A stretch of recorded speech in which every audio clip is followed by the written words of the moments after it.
State development law hits home in St. Johns County. Florida's controversial new development law designed to streamline hurricane recovery is now facing major backlash across the state, including right here in St. Johns County. Senate Bill 180, approved by a near-unanimous vote earlier this year, prohibits local governments from creating any rules that considered more restrictive or burdensome to development in hurricane-affected counties. The law applies not only to future storms, but also retroactively to projects impacted by last year's hurricane season. Because of the size of hurricanes Milton, Debby, and Helene, more than 40 counties, including St. John's, must now follow these strict new guidelines. Critics say that allowing the state to override local control of growth and environmental protection. In St. Johns County, the new law recently led the state to reject the county's long-awaited comprehensive plan, a document guiding how and where growth should happen.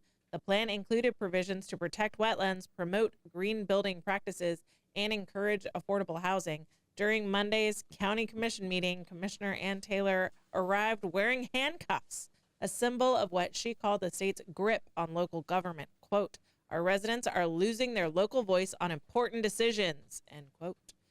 Taylor argued that SB 180 is literally handcuffing our county. Taylor pushed for St. Johns County to join more than 20 cities and 2 counties already suing the state over the law, but the idea gained little traction. Commissioners Christian Whitehurst, Sarah Arnold, and Clay Murphy said they preferred to work through legislative channels instead of the courts. Whitehurst suggested a different route, asking local lawmakers Judson Sapp, Sam Greco, and Kim Kendall to sponsor a bill repealing the law next session.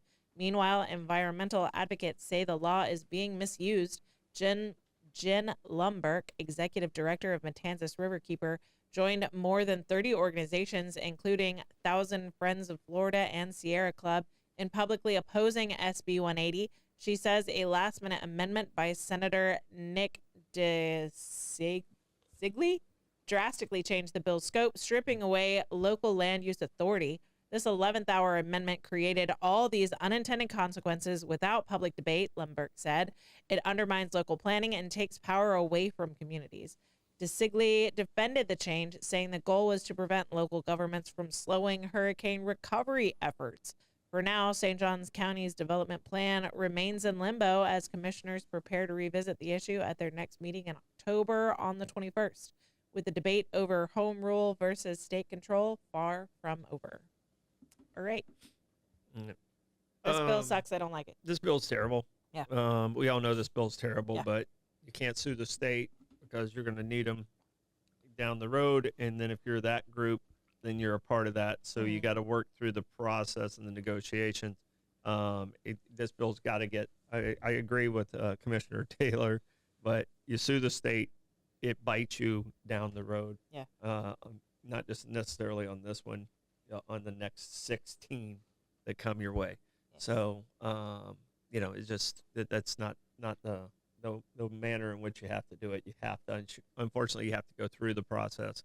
Our company is sponsoring, Legislative Day, because we feel it's important, and this is the big component of why we're trying to help with the county doing what they're trying to do. And if you want to help, when the commissioners ask for support to write to the state and your state representatives, it doesn't take but 5 minutes to do that. So make sure they hear you when it comes down to it.